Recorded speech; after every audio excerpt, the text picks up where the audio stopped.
দুজনকে মুখোমুখি দাঁড় করাবেন না কখনো, খেয়াল করে চলার চেষ্টা করবেন।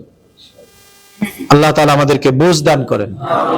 তো বলতেছিলাম, উসমান ইবনে আফফান রাদিয়াল্লাহু তাআলা আনহু এত বড় একজন সাহাবী, জান্নাতের সুসংবাদপ্রাপ্ত সাহাবী, নবীজির দুই মেয়ের জামাই, নবীজি আশা করছিলেন আরেকটা মেয়ে থাকলে এটারও বিয়ে দিত, এমন একটা মানুষ তিনি কবরের পাশে দিয়ে গেলে তিনি এত বেশি কাঁদতেন, চোখ দিয়ে রোদ গড়ায় পানি ঝরত। ওনাকে জিজ্ঞাসা করা হয়েছে যে আপনি অন্য কোথাও কখনো কোথাও এভাবে তো কাঁদতে দেখি না আপনাকে, কবরের পাশে দিয়ে গেলে এমন ভাবে কাঁদেন কেন? উসমান ইবনে আফফান রাদিয়াল্লাহু তাআলা বলছেন যে ভাই, কবর হলো আমার পরকালের প্রথম ঘাঁটি। পরকালের কি প্রথম ঘাঁটি? পরকালের প্রথম ঘাঁটি আমার কবর। তাহলে এই জায়গায় যদি আমি ধরা পড়ে যাই, তাহলে আমার তো বাঁচার কোনো উপায় নেই। এই জন্য এই কবর দেখলে আমার এতটা ভয় লাগে। আসলে তো কবর ভয়ের জায়গা, বুঝেন না? এই যে আপন জনে আত্মীয় স্বজনেতে কিছু করতেছি বলতেছি, কিন্তু দেখেন তো, আমি যখন লাশ হয়ে যাই তখন আমাকে কবরে রেখে সবাই লাফ দিয়ে ওইটা চলে আসে। সবাই, কেউ তো আমার সাথে কবরে এমনটা তো হয় না বলে আচ্ছা ঠিক আছে তোমরা সবাই যাও, আমি একটা রাত্রে থাকাই, এরকম সিস্টেম আছে দুনিয়াতে? কেউ, সেখানে তো আমার একা একা থাকতে হবে, একাকির ঘর।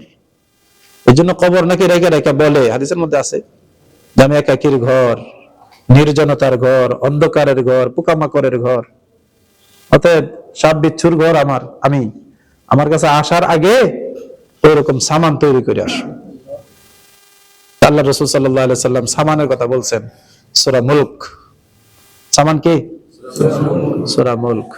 কেউ যদি ইশারার নামাজের পরে ঘুমের আগে সূরা মুলক তেলাওয়াত করে প্রতিদিন নিয়মিত, যে দিনে সে মারা যাবে আল্লাহ রাব্বুল আলামিন সূরা মুলকের খাতিরে তার কবর আযাব মাফ করে দিবে।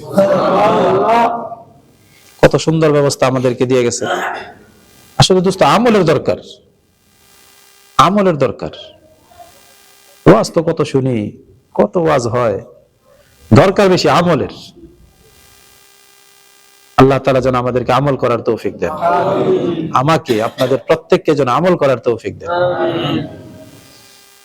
আজকের এই সূরার মধ্যে, সূরা মুলকের মধ্যে শুরুতে আল্লাহ রাব্বুল আলামিন আমলের কথাই বলছেন। যে বললাম আমল করার দরকার। দ্বিতীয় আয়াতে আল্লাহ তাআলা বলছেন, তাবারাকাল্লাযী বিয়াদিহিল মুলকু ওয়া হুয়া আলা কুল্লি শাইইন কাদির আল্লাযী খালাকাল মাউতা ওয়াল হায়াতা লিয়াবলুয়াকুম আইয়ুকুম আহসানু আমালা। আল্লাহ রাব্বুল আলামিন বলেন, আল্লাহ রাব্বুল আলামিন যিনি সকল কিছুর উপরে ক্ষমতাবান, তাবারাকা আল্লাযী বিয়াদিহিল মুলক, বরকতময় ওই সত্তা যার হাতে সমস্ত রাজত্ব, বরকতময় ওই সত্তা যার হাতে সমস্ত রাজত্ব, ওয়া হুয়া আলা কুল্লি শাইইন কাদির, আর সমস্ত রাজত্ব পরিচালনা করতে তার ব্যর্থতার কোনো কারণ নেই, কারণ তিনি সব কিছুর উপরে ক্ষমতাবান। আল্লাযী খালাকাল মাউত, ওই সত্তা যিনি মৃত্যুকে, ওয়াল হায়াত, এবং হায়াতকে, মৃত্যুকে এবং হায়াতকে, প্রথমে মৃত্যু পরে হায়াত। আল্লাহ তাআলা কথার বলার মধ্যেই তো আমাদেরকে সতর্ক করে ফেলছেন, মৃত্যু এবং হায়াতকে আমি সৃষ্টি করেছি। মানে আল্লাহ তাআলা বলেন তিনি মৃত্যু এবং হায়াতকে সৃষ্টি করেছেন। দুনিয়ার সিস্টেম মতো মনে হয় যে উল্টা হয়েছে কথাটা, আগে হায়াত পরে না মৃত্যু, কিন্তু আল্লাহ তাআলা বলছেন মৃত্যুকে এবং হায়াতকে, আগে মৃত্যু এরপরে পরে হায়াত। কারণ এটার প্রথম তাফসীর হচ্ছে আল্লাহ রাব্বুল আলামিন প্রথমে আমার আপনার মৃত্যু নির্ধারণ করেছেন, এরপরে দুনিয়াতে হায়াত দিবেন। বুঝেন নাই? মায়ের পেটে আমাকে আপনাকে যখন আল্লাহ তাআলা রূহ দিবেন, আমরা যখন রূহ পাইছি, ওই রূহ দেওয়ার সময় কয়েকটা জিনিস আল্লাহ তাআলা সেখানে নির্ধারণ করেছেন। তার মধ্যে একটা হলো যে দুনিয়াতে যে আমি কতদিন থাকবো, তো দুনিয়াতে আমি কতদিন থাকবো এই 3 তারিখ ঠিক করে আগে মৃত্যুটা নির্ধারণ করছেন। হ্যাঁ, যে 102 বছর 2 মাস 2 দিনের মাথায় তোমার মৃত্যু আমি নির্ধারণ করলাম। তার মৃত্যুটা আগে নির্ধারণ হয়েছে, এরপর আল্লাহ হায়াত দিয়েছে, দুনিয়াতে পাঠাইছে। তাহলে মৃত্যু আগে না হায়াত আগে? এই কারণে আল্লাহ তাআলা মৃত্যুর কথাই আগে বলছেন। কথা বুঝে আসছে নি? আল্লাহ তাআলা মৃত্যু এবং হায়াত দুইটাকেই আল্লাহ তাআলা সৃষ্টি করেছেন। কেন? আল্লাহ তাআলা বলেন লিয়াবলুয়াকুম আইয়ুকুম আহসানু আমালা, যেন তিনি তোমাদেরকে পরীক্ষা করতে পারেন তোমাদের কে ভালো, সবচেয়ে ভালো আমল করে। তোমাদের মধ্যে কে সবচেয়ে ভালো আমল করে, কি করে? আমল। এই জন্য বলছিলাম কি করা দরকার, না আমল বেশি করবেন না ভালো করবেন? বেশির চেয়ে ভালো করা দরকার।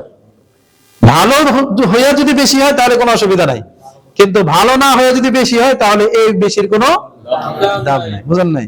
বাজারে গেছেন এক বস্তা তরমুজ কিনছেন, সবগুলি পচা,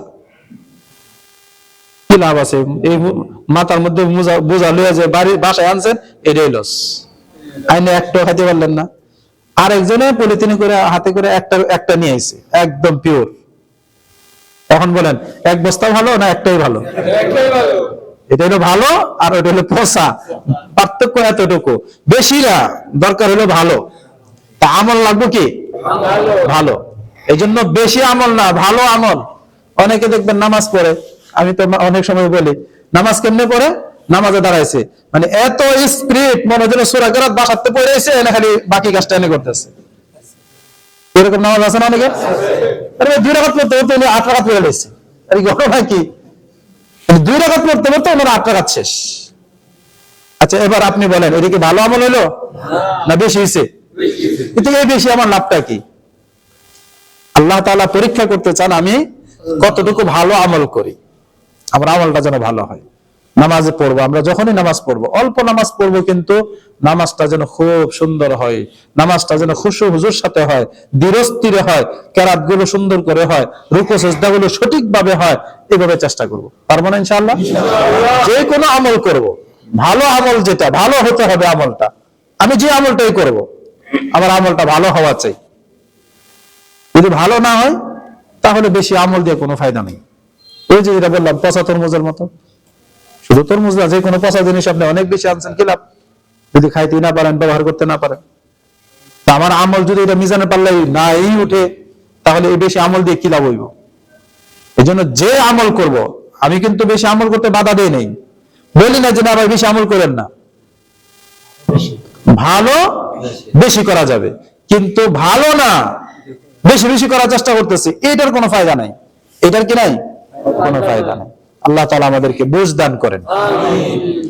এই যে ওয়াজ নসিহত হয়, ওয়াজ নসিহত শুনতে হবে, বুঝতে হবে। দুইটা শব্দ বলছি, একটা হলো শুনতে হবে আর একটা কি বুঝতে হবে। শুনতেও হবে বুঝতেও হবে। শুনবেনও, এক কানে শুনবেন আর কানে বের করে দিবেন, বুঝলেন না কিছুই, এটা হওয়া চলবে না। শুনতেও হবে বুঝতে হবে। জাহান্নামীরা যখন জাহান্নামে যাবে, আজকের এই সূরা মুলকের মধ্যে আল্লাহ তাআলা আলোচনা করছেন, জাহান্নামীরা যখন জাহান্নামে যাবে তখন ফেরেশতারা তাদেরকে জিজ্ঞাসা করবে, ভাই তোরা জাহান্নামে এলে কে? তোদের কাছে কি কোনো এরকম বক্তা টক্তা যায় নাই, ওয়াজ নসিহত করতে যায় নাই কেউ? নবী রাসূলরা আসে নাই? কেউ ভয় দেখায় নাই? কবরের কথা কয় নাই? জাহান্নামের কথা বলে নাই? ফুলসিরাতের কথা বলে নাই? হাসরের কথা বলে নাই? এরকম কিছু ভয় পেয়ে দেখায় নাই কেউ?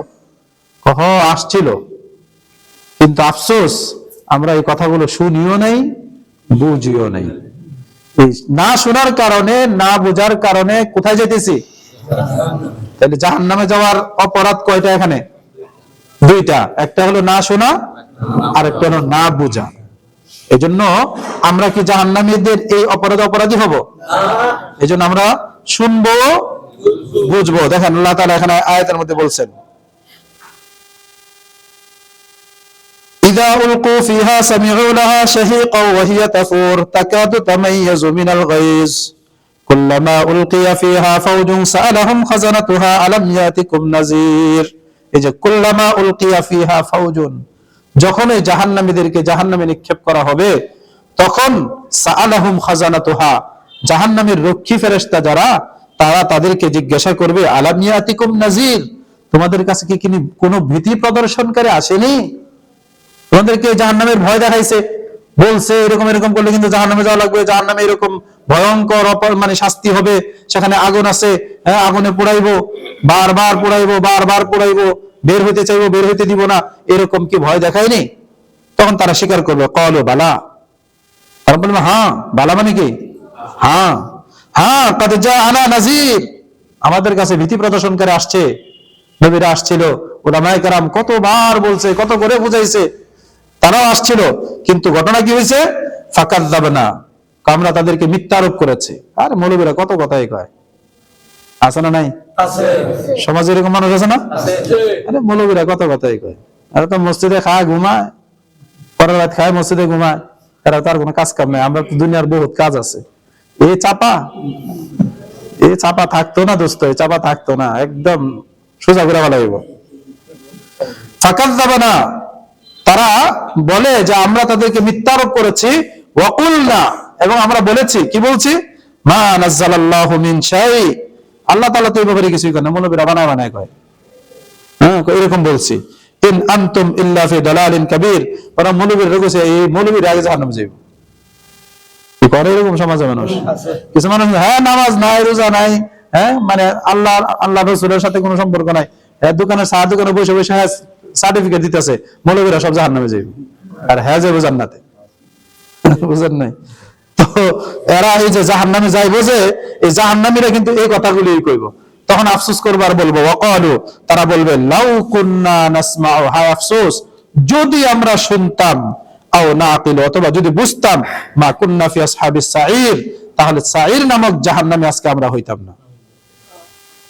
এই সাঈর নামক জাহান্নামী হওয়ার কারণ দুইটা, একটা হলো না শোনা, আর একটা হলো না বোঝা। এজন্য আমরা উলামায়ে কেরামের কথা শুনবো, মনোযোগ দিয়ে শুনবো, এবং তাদের কথা বোঝার চেষ্টা করব, আমল করার চেষ্টা করব। পারবো না ইনশাআল্লাহ? ভাই দুনিয়াতে যে যাই কিছু বলুক, এটা তো সত্য, মরতে হবে নাকি? মানে এটা সত্য না নাকি? এটা অস্বীকার করার সুযোগ আছে?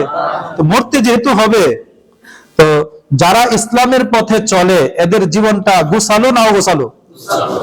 গুছালো একটা জীবন দুনিয়াতে কইরা যায় না। যারা অস্বীকার করে তাদের কথা মতোই যদি কথাটা আমি বলি যে মরার পরে কিচ্ছুই নাই, কিন্তু যারা নামাজি তাদের জীবনটা যে সুন্দর গুছালো, একটা গুছালো জীবন তো অন্তত কাটাই গেল দুনিয়াতে, এদের কথা মতো আর কি, আমাদের কথা না। আমরা তো বিশ্বাস করি, মানে যারা বিশ্বাস করে না তাদের কথাকে, তাদেরকে আমি বলতে চাই যে তোমরা যে বিশ্বাস করো না, আচ্ছা ঠিক আছে, যদি তোমাদের বিশ্বাসও না হয়, কিন্তু দুনিয়াতে নামাজে যারা, ইসলামের উপরে যারা চলে, তাদের যে সুন্দর গুছালো একটা জীবন, এই গুছালো জীবনটা তো অন্তত কাটায় যেতে পারো।